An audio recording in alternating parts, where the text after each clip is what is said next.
சூர்யா வந்து மகா வந்து வெறுப்பேத்த வந்து ஸ்வேதா கிட்ட நெருங்கி பழகுறாரு. அதே மாரி மகாவும் என்ன பண்றாங்க, சூர்யா வெறுப்பேத்த வந்து பாட்டி சொன்னபடி வந்து அவங்க மாமா வர வச்சு அவர் கூட நெருங்கி பழகுறாங்க. இந்த சூழ்நிலையில சூர்யா செமையா டென்ஷன் ஆயிடுறாரு. அடுத்து சூர்யா என்ன பண்றாரு, அவங்க எதிரவே வந்து ஸ்வேதா கிட்ட நம்ம 2 பேரும் வந்து கேக் வெட்டி கொண்டாடலாம். உனக்கு டைவர்ஸ் கிடைச்சது அப்பதான் அந்த மகா டென்ஷன் ஆவா அப்படின்னு சொல்லிட்டு கேக் வெட்டி கொண்டாடுறாரு.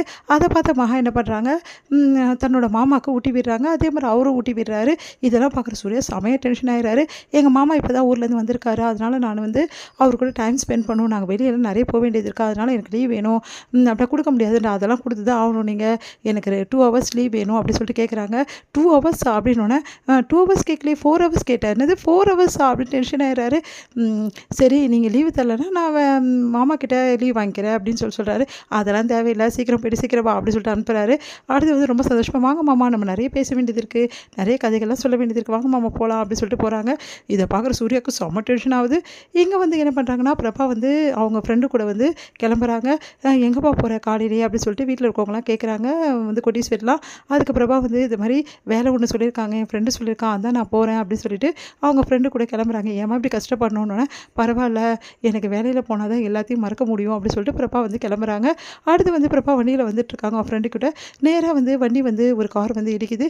பார்த்துட்டு வந்து என்ன இது இந்த மாதிரி இடிக்குது அப்படின்னு சொல்லிட்டு டென்ஷன் ஆகி வந்து வெளியே வராங்க. வண்டி ஓட்ட தெரியுமா உனக்கு அப்படின்னு பார்த்தா விஜயும் வந்து அனாமிகாவும் வந்து ஷாப்பிங் போகிறதுக்காக வந்துட்டுருக்காங்க.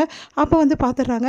பார்த்துட்டு வந்து அனாமிகா அப்படியே டென்ஷனாக வராங்க. உடனே ப்ரோ நீயா, ஏன் ப்ரோ ஃபோன் பண்ணால் கூட எடுக்க மாட்டேங்கிற, எனக்கு கல்யாணத்துக்கு அப்புறம் நீ என்கிட்ட சரியாகவே பேச மாட்டேங்கிற ப்ரோ அப்படின்னு சொல்லிட்டு விஜய் டென்ஷன் ஆகிறாரு. விஜய் பார்த்துட்டு அதெல்லாம் ஒன்றும் இல்லை வேலை இருந்துச்சு அப்படின்றாங்க.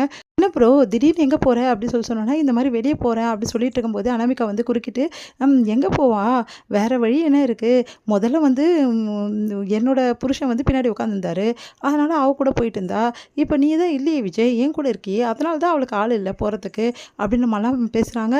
அதெல்லாம் கேட்டு செமைய டென்ஷன் ஆகிடுறாங்க. நம்ம வந்து பிரபா இங்கே பாருங்கள், யார் கூட போனான்னா என்னங்க போனான்னா, நாங்கள் வந்து உழைச்சி சம்பாதிக்கிறோம், எங்களுக்கு அது போதும், ஏதோ ஒரு வேலை நாங்கள் உழைச்சி தானே சம்பாதிக்கிறோம், அடுத்தவங்க வந்து பேசி கதடிக்கல அப்படின்னு சொல்லிட்டு கேட்குறாங்க. அதை கேட்டு வந்து விஜய் வந்து கரெக்டாக சொன்னேன் ப்ரோ அப்படின்னு சொல்லி சொன்னோன்னே அப்படியே பார்த்து முறைக்கிறாங்க. சரி சரி கிளம்பலாம் அப்படின்னு சொல்லிட்டு விஜய் வந்து கிளம்புறாரு. அடுத்து உடனே வந்து சரி நான் காரில் போகிறேன், வீட்டுக்கு கண்டிப்பாக வா ப்ரோ அப்படின்னு சொல்லிட்டு காரில் போய் உட்காராரு. வா அனாமிக்கானோன்னே, நான் பிரபா கிட்ட கொஞ்சம் பேச வேண்டியது இருக்குது, நான் பேசிட்டு வரேன் அப்படின்னோடனே சரி ஓகேன்னு சொல்லிட்டு போய் காரில் போய் உட்காராரு.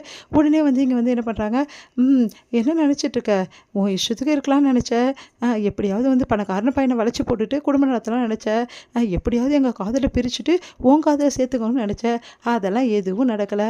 இப்போ பார்த்தா நான் பணக்கார வீட்டில் இருக்கேன், நீ வந்து கஷ்டப்பட்டுட்ருக்க, பார்த்தல என்னோடய கெத்து என்னன்னு, இதுக்கப்புறமாவது ஒழுங்காக இரு புரியுதா, ஒன்று மாதிரி ஃபேமிலி ஆளுங்கிட்ட பேசுறதே முதல் தப்பு, என்ன மாதிரி இருக்கவங்களாம் முதல்ல பேசவே கூடாது அப்படின்னு நம்மளாம் பேசுகிறாங்க. அதை கேட்டு வந்து பிரபா செமைய டென்ஷன் ஆகிறாங்க.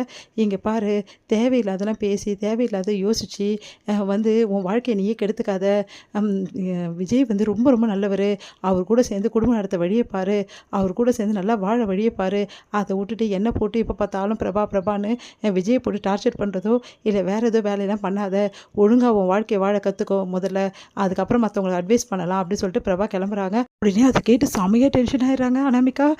உன் அக்கா என் வீட்டில் தானே இருக்கா, உன்னை பார்த்துக்கிற சும்மாவே விட மாட்டேன், அவளை பண்ணுற டார்ச்சரில் நீ ஆட்டோமேட்டிக்காக அடங்கிடுவேன் அப்படின்னு சொல்லிட்டு டென்ஷனாக காரில் ஏறுறாங்க.